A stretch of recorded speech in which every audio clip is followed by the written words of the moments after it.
জুলাই অভ্যুত্থানের বর্ষপূর্তি উপলক্ষে রাজধানীর নয়াপল্টনে বিজয় শোভাযাত্রার আয়োজন করেছে বিএনপি। শোভাযাত্রার আরও খবর জানাতে আমাদের সঙ্গে যোগ দিচ্ছেন সহকর্মী সাব্বির রোজ। রোজ, আমাদেরকে শোভাযাত্রার বিস্তারিত জানাবেন, কারা কারা অংশগ্রহণ করেছেন জানাবেন। ধন্যবাদ ইশরাত।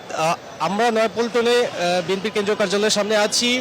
কিছুক্ষণের মধ্যেই শোভাযাত্রাটি শুরু হবে। শোভাযাত্রার পূর্বে একটি সংক্ষিপ্ত সমাবেশ অনুষ্ঠিত হয় দলের কেন্দ্রীয় কার্যালয়ের সামনে।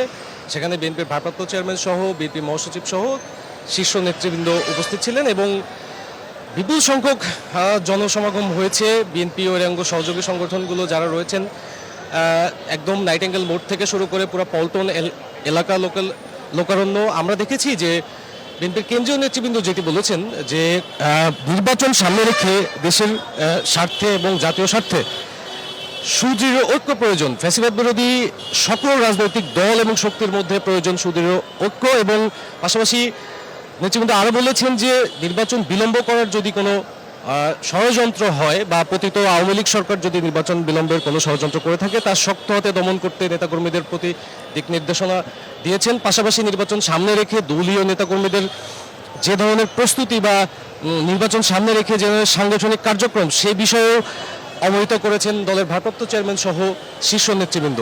মিছিলটি এই মুহূর্তে, এই বিজয় মিছিলটি শুরু হয়ে মৎস্য ভবন হয়ে আবারও কেন্দ্রীয় কার্যালয়ের সামনে আসবে এবং বিএনপির ভারপ্রাপ্ত চেয়ারম্যান যেটি বলেছেন যে আজকের এই মিছিল মূলত 18 কোটি মানুষের মুক্তির মিছিল। আজকের এই বিজয় মিছিল মূলত দেশের সকল জনগণের গণতন্ত্রের পথে যাত্রা শুরুর মিছিল। তো সর্বোপরি বিএনপি আরও বলেছে যে গতকাল প্রধান উপদেষ্টার যে ঘোষণাপত্র এবং নির্বাচনের যে রোডম্যাপের ঘোষণা ছিল তাকে স্বাগত জানিয়েছে এবং তারা প্রত্যাশা করছে শিগগিরই নির্বাচন কমিশনার বা নির্বাচন কমিশন নির্বাচনের একটি সুনির্দিষ্ট তারিখ ঘোষণা করবে এবং যার মাধ্যমে গণতন্ত্রের পথে এগিয়ে যাবে দেশ।